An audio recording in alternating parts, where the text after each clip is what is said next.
Hey guys, welcome back to my YouTube channel. और ये है हमारे HTML कोर्स की वीडियो नंबर 6। और आज की इस वीडियो के अंदर हम क्या क्या चीज़ें देखने जा रहे हैं, आइए देख लेते हैं।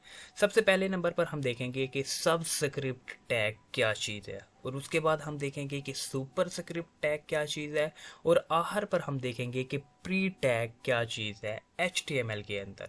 तो आइए शुरू करते हैं। विजुअल स्टूडियो ओपन कर लेते हैं। विजुअल स्टूडियो यहाँ पर ओपन हो गया। यहाँ पर मैंने लाइव सर्वर भी चालू कर रखा है। तो यहाँ पर मैं इसे थोड़ा सा जूम इन कर लेता हूँ। तो सबसे पहले हम बात करते हैं सुपर स्क्रिप्ट सबस्क्रिप्ट टैग की। तो सबस्क्रिप्ट टैग के अंदर क्या होता है?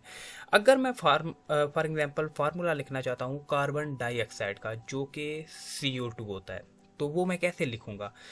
अगर मैं उसे लिखने की कोशिश करूँ एक पैराग्राफ के अंदर, कार्बन डाइऑक्साइड CO और साथ में अगर 2 लिखूँ, तो ये कुछ इस तरह से दिखाई देगा। ये अच्छा दिखाई नहीं दे रहा, तो मैं क्या करूँगा, मैं यहाँ पर सबस्क्रिप्ट टैग यूज़ करूँगा। मैं यहाँ पर लाइन ब्रेक कर लेता हूँ ना, ताकि आपको ये भी दिखे और दूसरे वाला जो मैं सबस्क्रिप्ट टैग यूज़ करके लिखूँगा वो भी दिखे। तो मैं बेसिकली पैराग्राफ के अंदर लिखता हूँ पहले C, और फिर उसके बाद लिखता हूँ O, और फिर ये जो 2 है ना, ये मैं सब टैग के अंदर लिखूँगा। मैं लिखता हूँ सबस्क्रिप्ट टैग, SUB से सब टैग को लिखा जाता है, ये शॉर्ट फॉर्म है सबस्क्रिप्ट टैग की। तो इसके अंदर लिखता हूँ 2। तो अब ये आपको ऐसा दिखाई देगा, बिल्कुल ये 2O के नीचे आ जाएगा। बेसिकली इसी तरह कार्बन डाइऑक्साइड का फार्मूला लिखा जाता है। आई थिंक कि ये वाला इससे बेटर दिखाई दे रहा है। तो किसी भी वर्ड के नीचे अगर कोई वर्ड लिखना है ना, फॉर एग्जांपल मैं अगर पानी का फार्मूला लिखना चाहता हूँ, तो पानी का फार्मूला क्या है? मैं पानी का फार्मूला लिखना चाहता हूँ तो वो होगा H2O। तो H, और मैं सबस्क्रिप्ट टैग लिखूंगा, उसके अंदर 2 लिखूंगा, और उसके बाद O लिख दूंगा। और बेसिकली लिखना था, यहाँ पर मैंने ये लिखा, तो ये H2O लिखा गया। ठीक है। तो यहाँ पर उम्मीद करता हूँ कि आपको सबस्क्रिप्ट टैग की समझ आ चुकी है। अब हम बात करते हैं सुपर स्क्रिप्ट टैग की।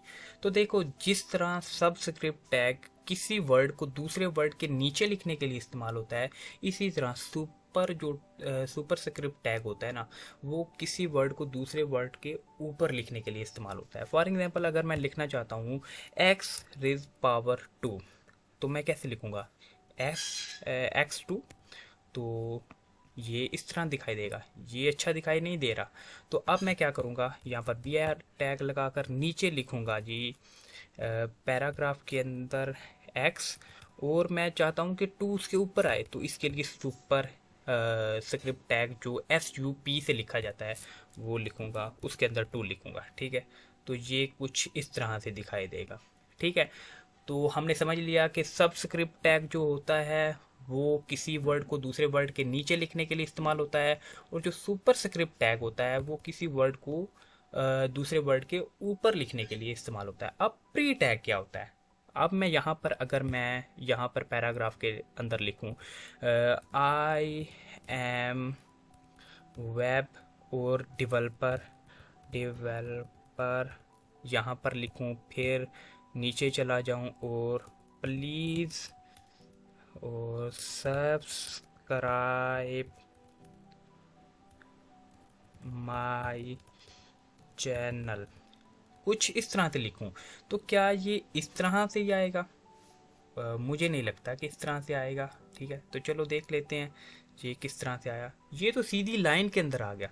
लेकिन अगर मैं चाहता हूँ कि जिस तरह से मैं यहाँ पर टेक्स्ट लिखूँ बिल्कुल उसी तरह मुझे देखने को मिले, तो उसके लिए मुझे क्या करना पड़ेगा? प्री टैग का यूज़ करना पड़ेगा।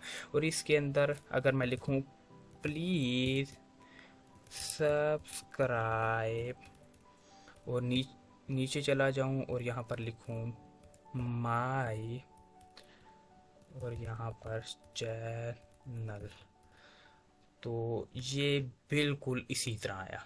ठीक है। प्री टैग किस लिए यूज़ होता है, ये किसी भी टेक्स्ट को एज ए टिप दिखाने के लिए यूज़ होता है। उम्मीद करता हूँ कि आपको ये तीनों टैग की समझ आ चुकी है।